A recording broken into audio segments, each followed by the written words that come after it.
Hey friends, how y'all doing out there today?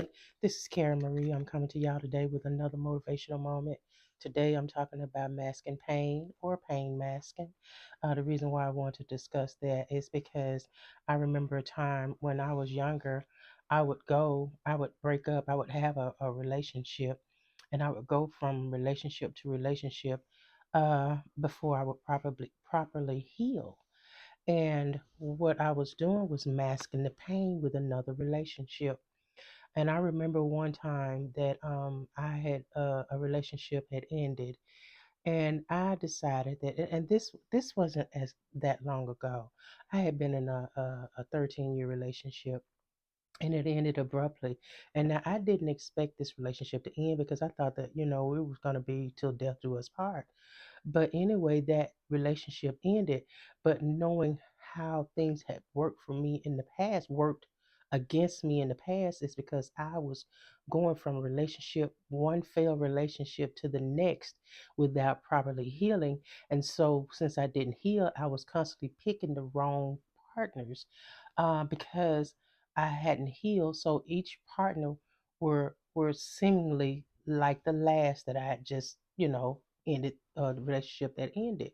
So now I'm taking hurt on top of hurt and pain on top of pain because I wasn't properly healing, and I was masking it with a new relationship. And sometimes we mask pain with sex. We mask it with it could be masked with drugs or alcohol or anything to try to keep you from feeling, even overworking, to try to keep from feeling pain because no one wants to feel the pain.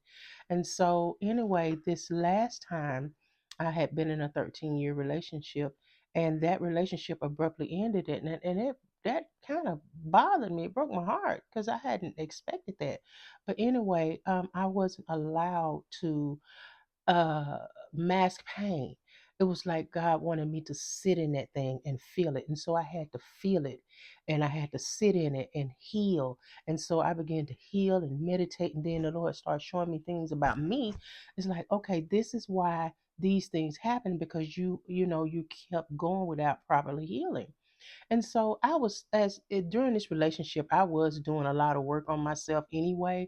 But anyway, I had done so much work, and things were going so well for me in my personal relationship with God, till that relationship couldn't continue because that person was doing things that wasn't conducive to our the betterment of our relationship. So they had to fall off. So the closer that I got to God, the further away that he got, took him away from me.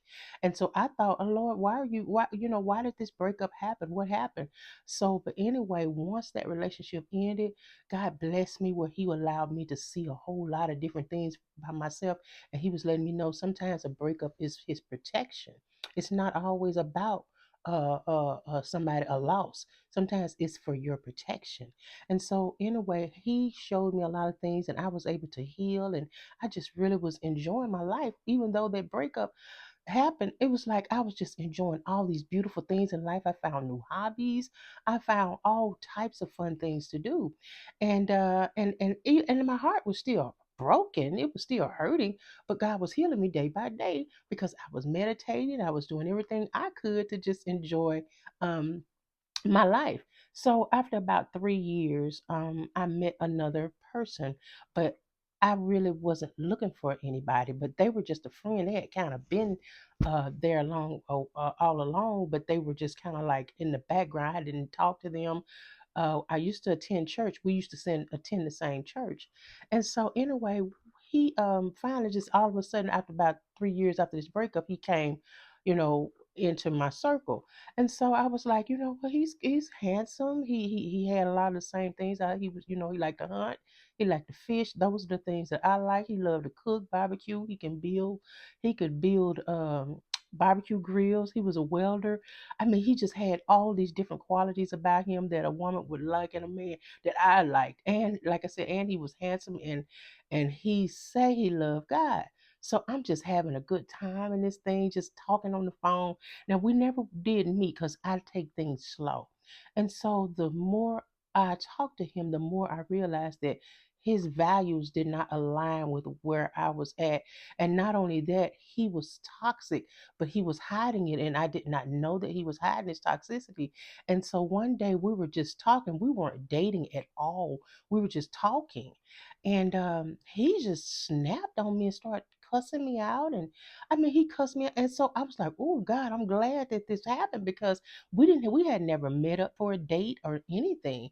And then the one time I was kind of excited to talk to him, I said, well, let's do a FaceTime so we can talk to each other face to face. And then from there, we'll probably meet and go fishing or whatever. And I was so looking forward to it. And when we did the FaceTime, the camera, he just, it went vulgar. And I was like, oh, okay, so that's not what I'm into. But anyway, he was extremely toxic. He was not good for me. I recognized that because I was not looking for anyone to help me mask pain. I was already healing. And he was trying to bring the things that I had been healed from up out of me, up just kind of, you could see that he was taunting or doing just, it was just not for me. And so it looked good on the surface. I mean, everything looked perfect. But as I got into that thing, and we had only been talking on the phone for a month, his everything began to come out. So I'm glad that I was healed enough to do that. And so that's why because we don't want to go from one toxic relationship to the next. So once you heal, you could probably see that, so you won't be so desperate and say, oh, he's so fine, I just wanted this, I wanted that. And next thing you know, you into this soul tie with somebody that does not align with your values. And then on top of that, he was a womanizer. So it's, I'm glad that I was healed enough to recognize that part of my life. And so, like I said, when if you feel like you need to heal, I mean, no, I want you to do the work. Continue to work on yourself. If you're in between jobs or in between whatever it is, you know you can just sit in that thing for a minute and then kind of reevaluate your life.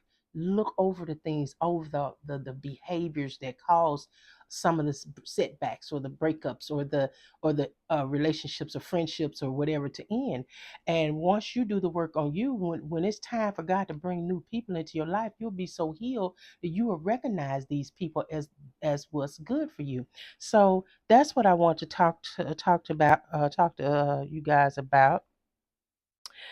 Because let's see, heal properly so that you won't go from relationship to relationship and from trauma to trauma, trauma to trauma. You don't want to go from traumatic relationships to the next because you're busy masking pain. Yeah, we don't want to do that. And a lot of this is in my book, I Am a Whole Being, Finding Wholeness After Rejection, Abandonment, Pain, and Loss. And like I said, I'm not trying to peddle products, but I pretty much am. But I just want us to properly heal, not to mask the pain.